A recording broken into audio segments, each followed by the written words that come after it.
Hi, Keith. I'm so glad you are here.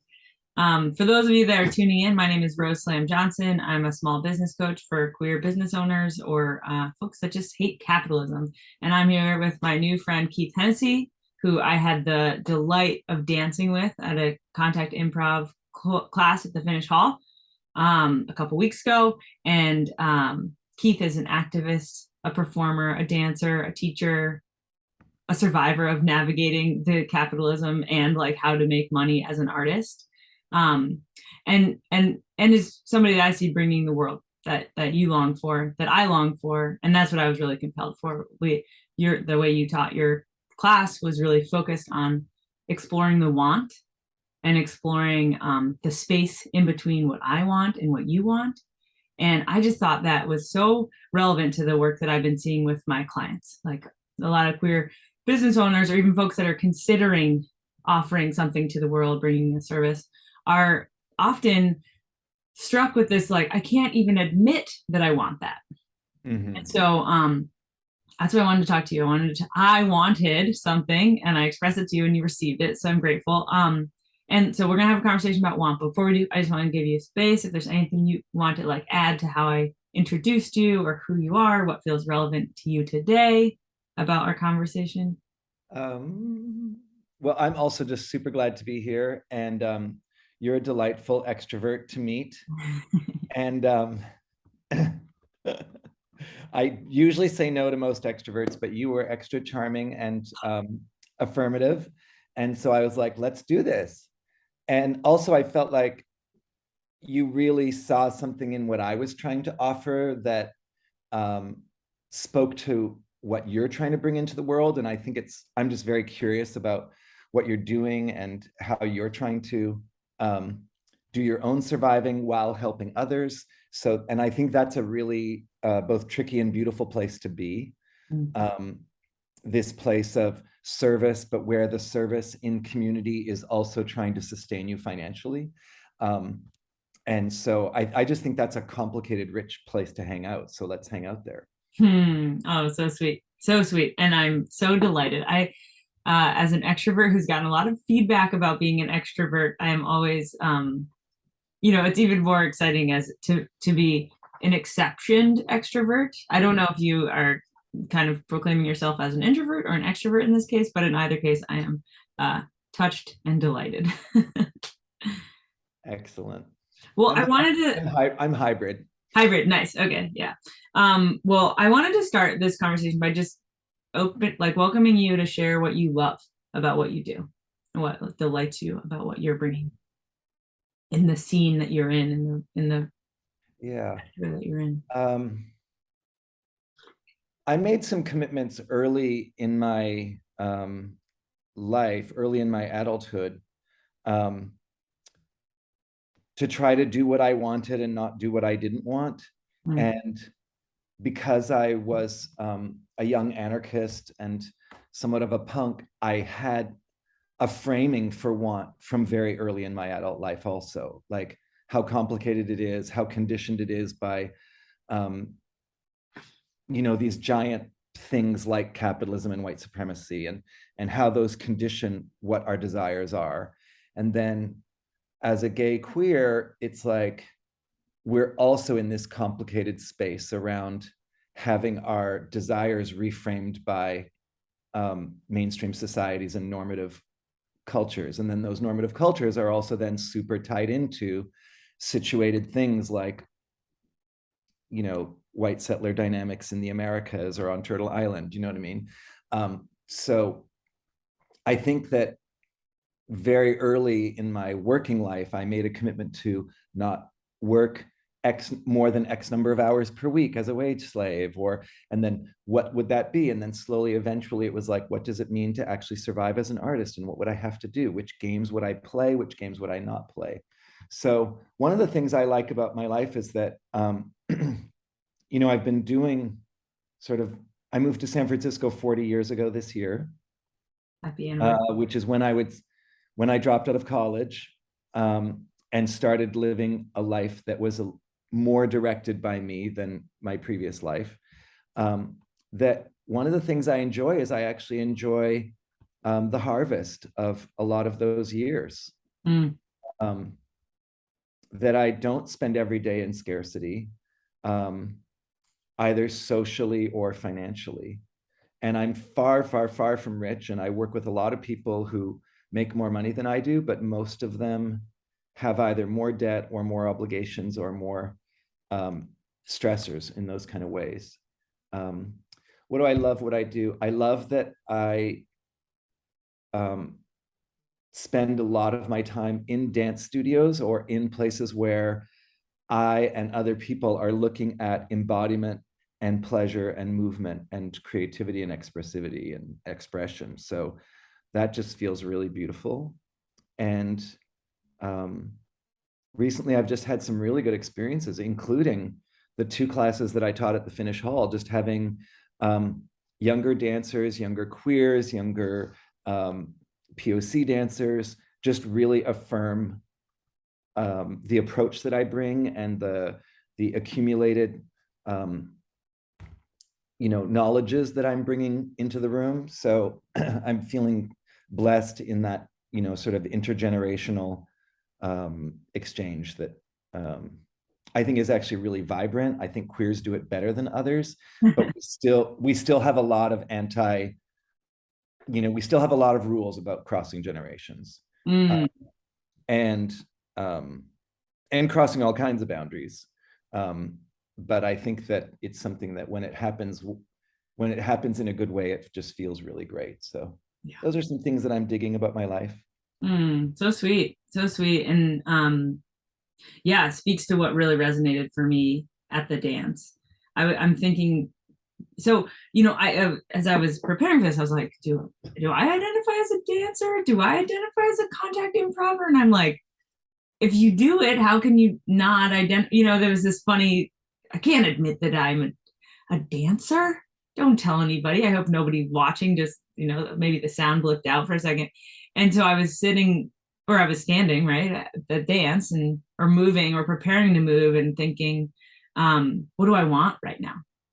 And I think that was like a big prompt that you were offering, both explicitly and not explicitly. It was in the air in this way that I was like, yes, you were speaking to something that. So there's 2 pieces. One was, we did a lot of the partner stuff. So I was like, what do I want with this other person? What am I projecting that they want? What, all the mess in between. And then there was the thing that really struck me was the space in between wanting and getting. I was curious if you want to speak to how that was showing up for you, either in that night or as you've been kind of, or even in your practice. I imagine this is present there too. So identity is a totally fucked game that has no good endpoint as far as I'm concerned. So you can be a dancer or not be a dancer, or you can be dancing, right? Like, who cares what your identity is? And that would be the same for dancing as for fucking as for making money. Like, I just was in a yoga class where the teacher was talking about someone who has a job that's super stressful that they don't love. And they said to the yoga teacher friend, they said, my best self is not present at my job. So does that mean they still can identify as the thing that they do in their work? So I think identity is just really tricky. And I think for a lot of queers and feminists and people who have identities that are marginal to capitalist norms, there is a lot of strength in identity. So there's reasons we do it. But I think there's also some things that are really tricky, and that it is loaded to say whether I'm a dancer or not, or I'm an artist or not, that it is so loaded. That's actually part of the trash of capitalist society, right? Like, bottom line, all people are creative, all labor is creative. These are quotes of other people. And yeah, we're creative. We're creative all the time. You're an artist of your own life, so all those things. And then whether you want to have those be your identity or not. So anyway, I got stuck on that. Yeah. Then we're in the gap of wanting and getting. And I think in general, and this is one of the things that I'm thinking about a lot in my work in the last 5 years, is political polarization, which the Trump era has really intensified, and then the COVID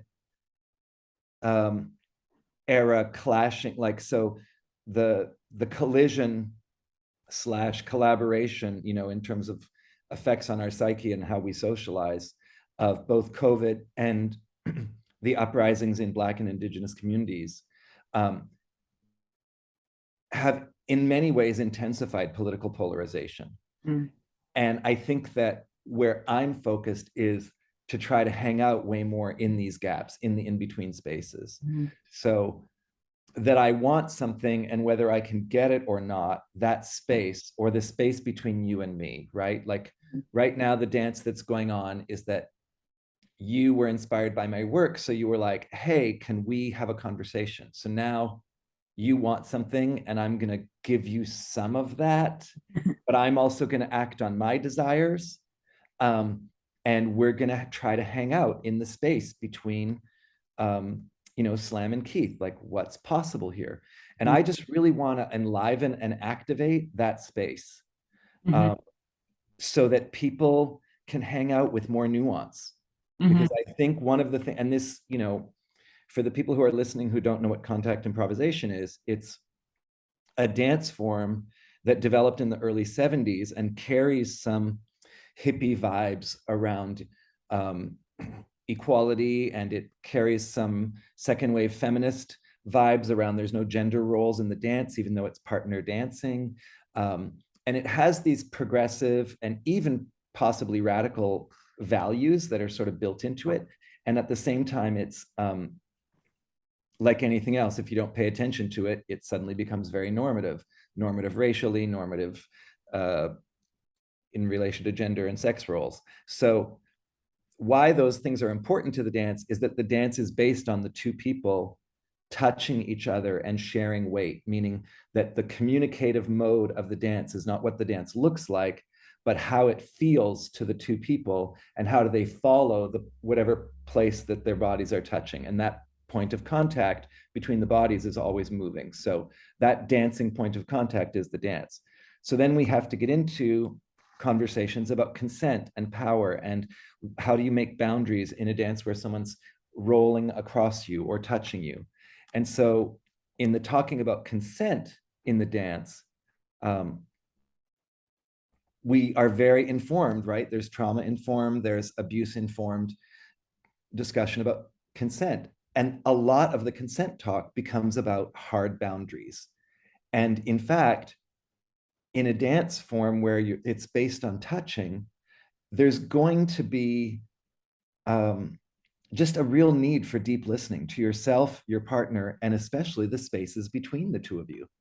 And is that just slightly uncomfortable and annoying, or is that actually an abuse trigger and I need to get out of this situation?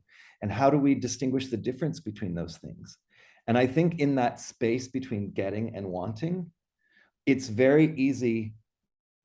I mean, one, I think that there's just something in our generation where there's the accumulated breakdown of the emotional body, the political solidarity body is showing up as the recognizing and the encounter with multi-generational harm and trauma, right? In ways that previous generations of dancers did not deal with for the most part, in a public way or as open discourse.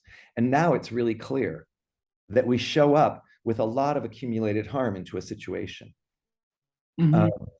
Like everyone in the room, every single person in the room is carrying crap around their gender role fucked upness that they got as a child that they didn't fit. The straight people, the cis people, the queers, the trans, the non-binaries. Everyone's showing up in the room with what is trauma is a tricky word because it starts to have less and less value or coherence when we say everything's trauma. But let's just say we were all hurt as kids, as we were tried to be forced into these things. Some of us succeeded better than others. Some of us resisted harder than others. But that shit is in the room. And also the confusion about what touch is. So, you're like, the teacher says, what do you want in this situation? And then instantly you go to, well, how big of a caretaker am I? Mm. Which is also very gendered, right? So then it's like, wow, you just activated gender in the room without saying a word. And some people are going to lean more towards caretaking the wants of their partner than others. And there's all kinds of class dynamics to that. So what does it mean to be asked about what you want and then immediately flip that to, well, I'm also here to serve the wants of the person I'm with? And it's like, I don't want us to be insensitive to each other's wants, but I do think learning to distinguish them is really important. And I also think, and this is one of my biggest issues around desire, is that we don't really know what we want. So we can just have a desire that opens some doors that helps us learn what the next thing we want. Like there's a very few desires that are constant, right? Like I have a constant desire to be on a beach in warm water. I grew up landlocked in Canada and cold lakes that I still love to this day. And I live in San Francisco where the beach water is freezing. And I swim in it at least once a month, if not every 2 weeks. But I have a big desire to be on a beach with warm water. That's an ongoing thing through my entire life. But a lot of my other desires, including some of my sexual desires and affectionate desires, my housing desires, they have changed several times. There's been real waves as I uncover what it is to want. And I think that, when we're thinking about capitalism and careers, we're just heavily conditioned by the cultures that we were raised in, what those norms were. And it's really hard to know what we want. So sometimes when people are like foregrounding that their desire is everything, I'm like, your desire is partly constructed. How can it not be? Like, I look at some of the young people doing really incredible work, especially in trans and BIPOC contexts. And at the same time, it's like, you can see that this is the generation completely raised under neoliberalism. The way they're holding up the rights of the individual, and how they're thinking about their money situation as a personal problem as opposed to a social project. It's like, so the best of us are also very much conditioned by our environment. And then to be having this conversation in the Bay Area, where a lot of the world is now catching up, like to our scale of gentrification, right? Like I just read an article that, the children of artists who grew up in Joshua Tree, where they would rent an entire house for $350 a month, and now it's $500 a night on an Airbnb. It's like, and you're like, oh, wow, going to Joshua Tree in the middle of nowhere now costs the same amount as going to San Francisco.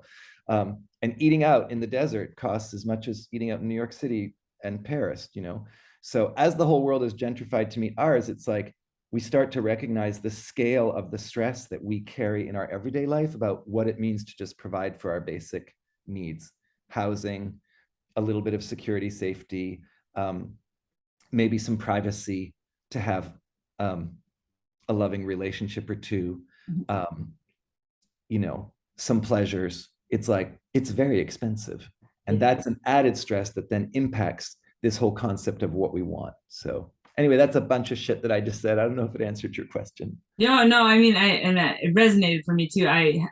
Part of my journey from my comfortable childhood of watching my parents, my mom especially, like advance in her career and our family find more financial comfort, was to like renounce it and to go be a environmental educator and live I was like, oh, okay, I can increase my income by either decreasing my expenses or increasing my income. I'm going to just decrease my expenses, and I like renounced that for a really long time. And then just a few years ago, especially when I started coaching and kind of really looking at what I wanted, what I think I wanted, all those things, I started on this like conventional, what I call conventional path of like partner, home, business. And it's like, I do catch myself being like, what if this is me? What if this? And, in some as I'm speaking, I'm like, well, you know what? It's a mom, and I think this is my mom married my dad, who's a lovely human, and they co-parented really well together. But my impression of her was that she chose somebody so that she could kind of get on with her life. She was like, he's good, let's go. And then she like rocked her career and her feminism and all the things. And in some ways, I'm like, okay, well, that's what I'm doing with this model. Like, yeah, I've got the home, I've like found the financial comfort. Now let's do something about this world. And then, yeah, the like tension between can you can you do that from this position? Can I do that from this position? And I think that's like a big question. I think especially for whiteness, right? And privilege, like where can I play and how can I play? And how do I really show up for this moment? Mhm. So, and that brings me to like this, what you spoke about in the class was, and you like demonstrated it by putting your elbow an inch away from somebody's elbow. And there's like the moment before you actually make contact. And that I was just so charged about that because I find a lot of excitement, pleasure, curiosity around that. The moments leading up to moments, whether they're familiar moments, predictable moments, unpredictable moments, but the space right before, because it's often full of like butterflies and like worries.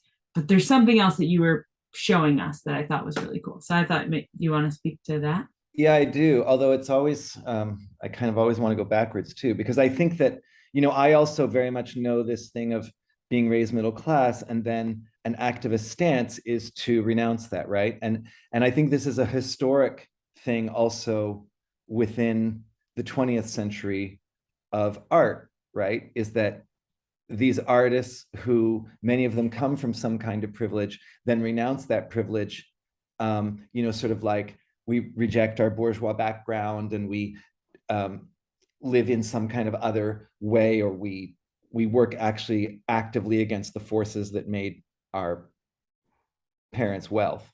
And I think that sometimes there's a real disconnect with white punks and queers and activists and artists because we don't recognize that that same impulse is not present in a first generation immigrant queer punk or activist or artist, right? Or a lot of Black folks in the States who didn't grow up middle class are then like, what's up with the white people, like either A, being dirty or being a hippie or a this or that? And it's like we're working in really different ways. So again, like, what do you want? How normative are those wants in relation to society? Become really coded, right? They become racially coded, gender coded, all these kinds of things. And I think, one thing that we get from, especially not just feminist scenes, but very specifically from lesbian contexts, is a really different prioritizing about what a woman-run business looks like in a society where every single top business is run by a man, like just across the board, and the government.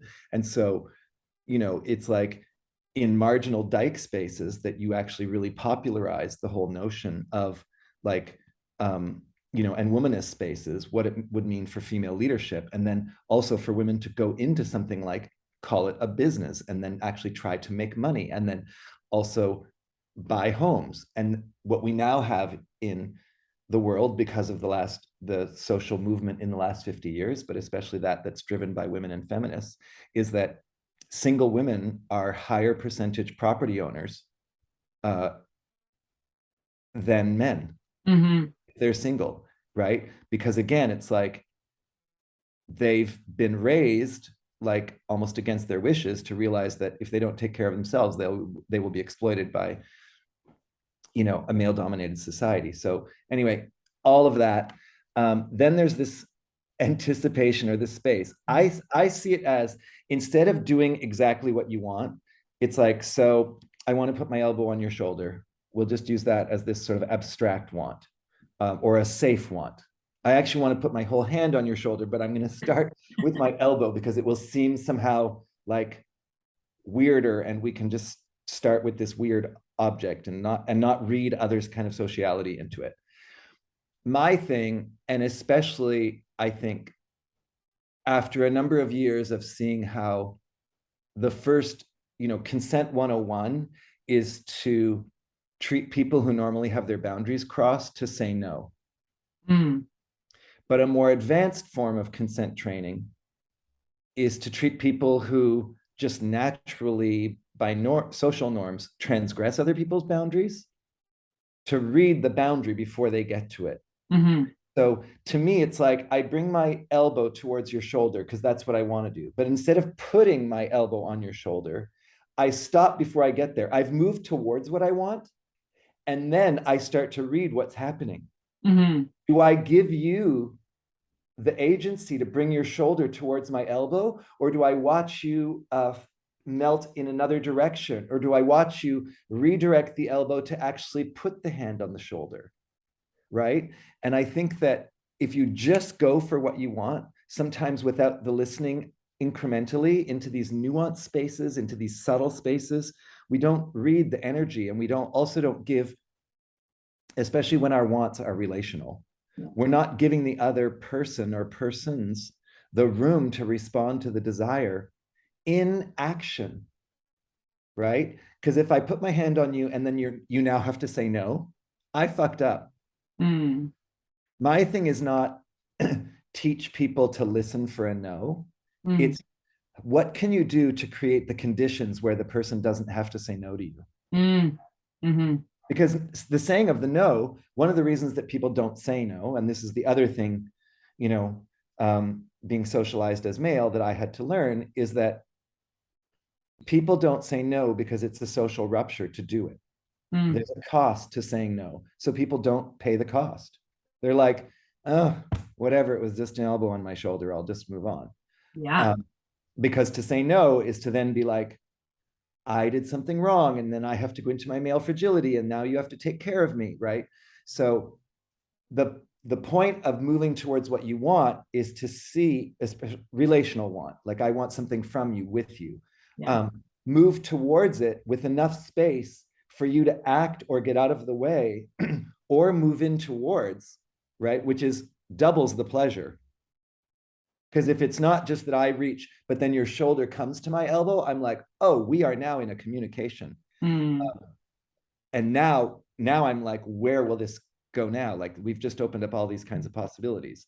So I'm very much into that space. And that if I move towards a want and I don't get it, because I stopped in that anticipatory thing, and if I don't just go into the fear of the anticipation, like I'm still grounded, I'm still deep listening, I'm still in the pleasure space of what it means to drop into awareness and embodied presence, then it's like you can respond in any way towards a way, a new twist that I didn't expect, a redirect of my want to something else, and now we're in play. Now our wants are happening, and the new information is shifting it.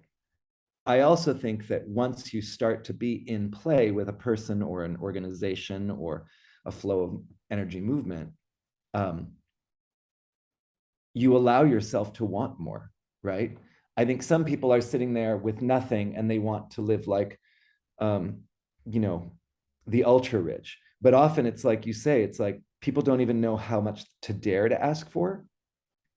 But if I can make $20 an hour, it's easier to imagine making 25 or 30. But if I can't get out of the minimum wage, I can't imagine $35 an hour. You're at 35 and you realize, wow, I just developed all these skills, and there's all these other people consulting doing the exact same thing I do, and they make 75 to 80 doing this. Oh, okay, that's interesting. Oh, wow, there's people who justify their certificate that they got to do a this or a that, and they now charge 162 an hour or 212. And you're like, oh shit, I used to make 25 and thought 50 was a big deal. I didn't even know I could ask for 200. Mm-hmm. Right? So I think this, like, what do I dare to ask for? What am I allowed to ask for? These kind of dynamics. I'm sure you could work with therapists and do some self-love work and some self-worth work, and that would be super valuable. It's not my home base. I tend to look at things more structurally and be like, how is this constructed by these larger forces? And then, you know, my activist self, even if it's just to advocate for one person, me or a friend, are kicked in, because now it's like, this is a social problem, not a personal problem. Mm. That I don't know how to ask for what I want, or that I'm afraid to ask for 150 when I've built my whole career serving my immediate community who can't pay more than 40. Mhm. I So love you bringing in the two juiciest topics around want, right? Like touch and money. And I'm struck by the or example. where What? where they meet for those. God forbid. Yeah. No, but those people, because um I'm a huge fan of sex work and sex workers. And when I was younger, uh, I didn't do one-on-one sex work myself because I'm not a one-on-one kind of, that's not my power, so much as being a group leader. But I worked a lot with sex workers when I was in my 30s. And then when I was older, then I became a John, and I started to see the industry from a different angle. But I do think there's a lot to learn about when we actually pay for touch. Mhm. And that can be true with regular body work that's not erotic body work. But I think that yeah, we get super compounded. And it's actually, I encourage people to enter into that as a thinking space, if not an actual dynamic space, because I think there's a lot to learn when we start to look at these charged spaces of touch and money. And then we start to figure out in our own life what desire is and what we can do. And so, yeah. Yeah, well, and I love it. And I think the piece that struck me, and I'm not sure how they overlap yet, but I'll say like the example you gave of somebody who's maybe more comfortable asking by either putting their hand, their elbow on your shoulder, or by moving their body in a way that makes it very clear that they want to put their elbow on your shoulder. And so Right. their want is already in the space, kind of taking up a bit of space. And so there's a certain, yes, like please pause there, my friends. If anybody's familiar with wanting and expressing it, like pause there and see how the person responds, but maybe even like pause a few steps back. But Yeah. then there's the opposite where I'm like, oh my gosh, I've wanted to put my elbow on so many people's shoulders, and had enough experiences as a young child that just to prove that was like not a cool thing to do. Yeah. So I just like am like this with my elbows at my sides, being like, Mhm. oh, maybe I want that, but I can't let them know that I want that, because it just get it. Their want is such a mystery. Mhm. I love the invitation to like, from whichever side of the spectrum you're on, to like breathe into that and let your body be there. And it's why I find contact to be so therapeutic in that way, especially at class. Not like a live jam is not a comfort zone for me yet, but to have that facilitated, like feel Yeah. into the want, see what it's like. Yeah. And so, and then like kind of I don't know, there's some thing that feels so different about the money. But the way that I might weave it together, and the way that I do it with my work, is that I have like both maybe a high and a low price for my services. It depends on, if you compare it to other coaches, it's pretty low. If you compare it to like an online course or a thing you buy at the store or a milkshake, like it's much higher than that. And so I find that there's two impacts of that. One is that, and this is why I'm getting ready to launch a program, 3 months for 6 queer business owners to come together and be together. And I'm deciding whether, I usually bill by the month. I'm just like, should I give, will it be effective for the 6 members to actually pay the money up front to have that experience of investing in themselves, of laying that money on the line. I remember a friend of mine was like, the first time you give $1,000 away, it's going to be a big moment for you. And it was true. And it feels good. And I've given so much more money away as I've earned more money than when I was being, renouncing wealth. And that feels really good. And so there's a way that like getting into those bigger numbers, like you said, can like make more space for want. And they have a tendency to like increase, and you could be worried, oh my God, when will I ever have enough? But that's like a whole nother conversation. And to just like let ourselves like have the power of a bigger number meaning something bigger for us. I don't know, I'm kind of working that out as we're talking about it. I'm Yeah, guessing. no, I appreciate it. I think that yeah, money's deep. It's deep what's going on. And I can't say I'm the best with it. Um, there are some ways where if I was, another kind of smarter, I would have taken care of myself differently, as Hmm. in terms of thinking about the futures and savings and trying to understand actually how mean society is towards old people. And so why you do have to take care of yourself in a certain way, especially if you're not going to inherit any money from your family, which I'm not. So, and, my parents are long dead, and, I'm not, I come from enough, a Canadian version of middle class. It's different. It's not as much money, but like I have siblings, like I don't, between my friend, like my social capital, my friends, my siblings, if something was really terrible, I would be backed up. So I don't want to create like Keith's alone in the world. But none of those people are going to pay me to retire. Do you know what I mean? Yes, I know what you mean. They would all pay for a crisis. Well, and I think that speaks to the shift in in the generations that maybe you and I cross, which is like my generation, the people that are in their 20s and 30s are like, okay, yeah, retirement is my thing. Whereas like there still is a fantasy of like, no, let's do this thing together. But it's, that radical independence and has just been like pushed on us so intensely. Oh, yeah. And I think that money sharing is still really complicated. I meet older queers who have, just a little bit of wealth, and they're still planning that the main people inheriting it will be like their nephew, they're this, they're that. And I'm like, those people are not in your daily life. Right. And you don't have kids. So why isn't that money being redistributed into your queer culture, into your queer kinship networks? Totally. And most people just don't. Money, like it's crazy how much queer money ends up back in the family of origin. And it's just like, well, especially if you don't plan for it. If you don't, yeah. if you don't put together that will. But I was going to say there's a tricky place that you're going, which with about like the investment in the self and when to spend money. I also think it's amazing and I don't know what give away $1,000 is, like spend $1,000 on something you want, or the first time you actually gift $1,000. That's what I was referring to, like donating $1,000 to something I believe in. Yeah, which I've done very few times in my life, but it is amazing. Yeah. And I remember, like, I don't remember it, but it's like, I know that the first time I gave 100, because I was a person who donated a lot of 20 and 25s. Yep. And when I did that, most of my friends donated nothing because we were too poor to give.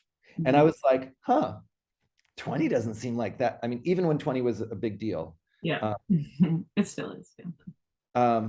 Well, it's different, like, and also even just the current rate of inflation. Yeah. Like even how much different it is to eat out now versus 3 years ago in the Bay Area. Like I had lunch for $15. Now there's no lunch for less than $20. Like my neighborhood Thai restaurant, just a cup of ginger tea and a noodle dish with tax and tip is $20. Surprised you can get it that cheap. It's a trip.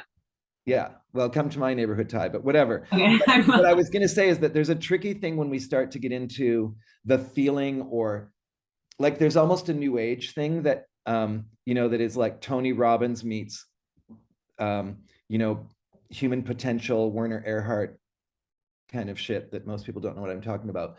But these kind of workshops that are like, oh, it's not real until you've spent $500 on it because you need to value it. And if I just give it away for free, and the whole conversation, in the arts of like, if you give it away for free, people don't value it. So I have to charge. And it's like, there's a truth to that, but there's also a lie or a manipulation in that. Mm-hmm. And so I think, again, because money's complicated and tricky, you doing a thing for 6 business owners and being like, no, it's better if they actually just pay for the whole thing in advance and they do this investment, that will bring together one group of people. Right. And if you go, look, I'm going to give a 1-year payment plan on this, or I'm going to allow you to pay half up front and not pay the second half if it wasn't of value to you. Like these are all different conversations and games to play. And, as someone who was around, like I've done No One Turned Away for Lack of Funds. Like I feel like I'm one of the OGs of that, practice. Nice. And I see much larger organizations that do it. And I'm like, I can actually trace that all the way to things that I have done. But now I'm in this thing, which is like, no, I think actually just allow people to, like, even online for my current show that I'm doing right now, you can go online and buy a ticket at the 0 price point. Mhm. No one checks, no one says, pay 0 to 10 if you're broke right now, pay 10 to 20 if you make over this much money, pay 20 to 30 if you're doing this. And I'm not against those scales, but no scale actually really tells the story, because they didn't also ask, am I a single parent? They didn't also ask, do I have 100K in school debt or 0 in school debt? Do I have an aging parent that I have to fly to go see it once a month? Like, there is no money scale that actually speaks universally.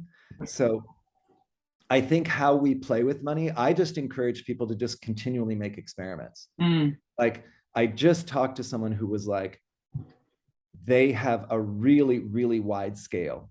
And when their clients are of wealth, they charge them like, they charge, $200+ for a session. Mm. And they have other people that they see for $62, Mhm. and as opposed to this, I just saw this workshop with Esther Perel. Do you know her? Of course. So I just, CIIS is doing a workshop with Esther Perel, and the sliding scale for the day-long workshop starts at $330. Mhm. And then what it says beside the 330 is, for those for whom paying the full price would, like, hurt, or you wouldn't be. Prohibitive. And I'm like, it's prohibitive. And I'm like, 330 is no bargain. They're going to fill a massive conference room in a hotel. There's going to be hundreds of people in that room. And the bottom of the scale is 330. Yes.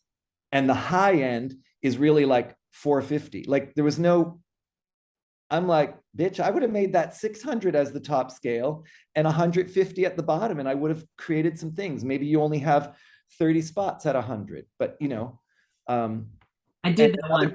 I brought folks to a hot springs, and they were like, okay, you can bring as many people as you want. It's, I don't know, maybe it's $200 a person a night, and you can bring 6 work trade folks. And I was like, how about we just make that $100 a night and everybody does a work shift? And like, people were pressing grapes for wine and making lunch. Like, everybody had so much fun. And that's how I've always run my program. Massive scale, lots of ways to contribute, and people love it. And of course, that serves a certain demographic. It tends to be a demographic that I enjoy spending time with. Anyway, yeah, wanting money. We could talk about it for a while, but I also think that what comes up is like, how much money do I want? Yes. And I want all the money. Okay, so now what? Where did I get that want? How fucked up is that want? How steeped in privilege is that? Or how much is that a reaction to that? My people have always been marginalized, so me asking for everything is important. Like Beyonce saying, I'm the next Bill Gates in the making. If you come at that from some, like, you were raised white and middle class, and you come at that with some bourgeois anarchist, thing, you're like, that's fucked up. And then you look at it from who's she trying to represent? Because, like, the weird thing about Beyonce, and it's true even with the lyrics I was reading today from, like, her new You Can't Break My Soul song, it's like, that's not, the lyrics are not about her. Mm. I hate my job. I work from 9 to 5 and they ask extra from me. She's not talking about herself. Mm-hmm. She's actually trying to bring another group of people with, right? She's trying to have her moment with the great reckoning of everyone hates their job, and then bring a particularly Black and feminist angle to it. So it's just a very different thing about what it means to want all the money. But I think that people thinking that they can have all the money and that it doesn't impact other people, or that capitalism isn't rigged to depend on exploitation, like, you can't have all the money without some people not getting anything. You Right. just can't. Right. It's not set up like that. And so then we start to get into, like, how much violence can I sustain, right? So we're talking on a computer. There was a lot of exploitation in the building of these computers to get you and I to this shared moment of talking about desire and capitalism and queerness. And, so, like, what's the collateral damage of any of our wants? And again, if you take it all the way, we can't do anything. We're stuck in our house. Well, actually, we can't. You can't be in a house. Really, we can't. There's no house. You just have to off yourself, basically. Yeah. And there's one kind of ethic to that. But since mostly that's not what we're doing, and when we also get in touch with like deeper spiritual things of like, we were born for a reason. Um, Humans can be good to each other, so let's do that. Humans can help each other minimize suffering. Humans can build a harmonious relationship with their environment and see themselves within a rhizome network with all trees and rocks and rivers. It's like, okay, well then what are we going to do, and how are we going to do it? And I can't take all the responsibility for all my ancestors, but I can't be ignorant about the cost of this computer and what this moment costs, right? And so that's one of the other things about like people wanting all the money or the best house, or I'm going to prioritize my nuclear family relationship.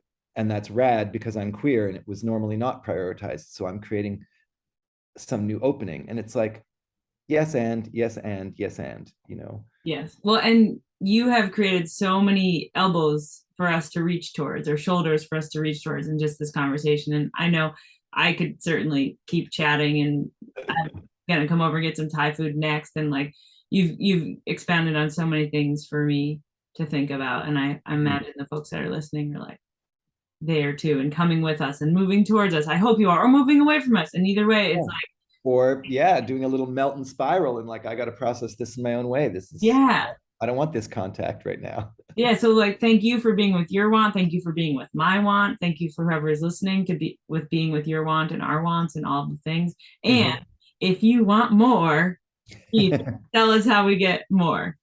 You've got a show that's happening right now. It's September 15th for those of you who are watching. Yeah, I have a show. It's at a place called Counterpulse.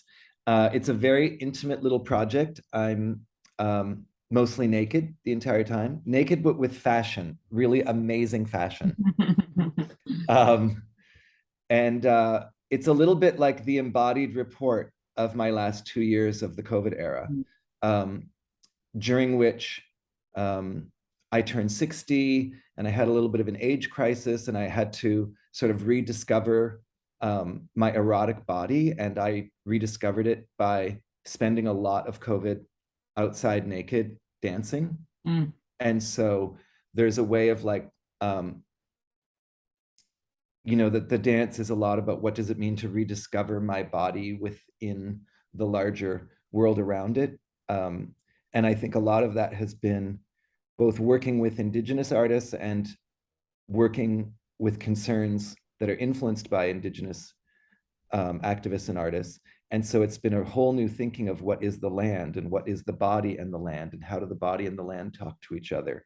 So there's a lot of that kind of thinking that's impacting the dancing. That show is called Back, and it's at Counterpulse. And if you're going to share a link, you can share a link. There's only 30 to 35 people allowed per night at the performance. It's really small because the idea is that we're all in a room having a moment together. It's not a big alienated, you're in the risers of the theater. So I've closed off most of the seats and we're just sitting in a kind of circle. And I'm also going to teach a class at the Finnish Hall on October 4th.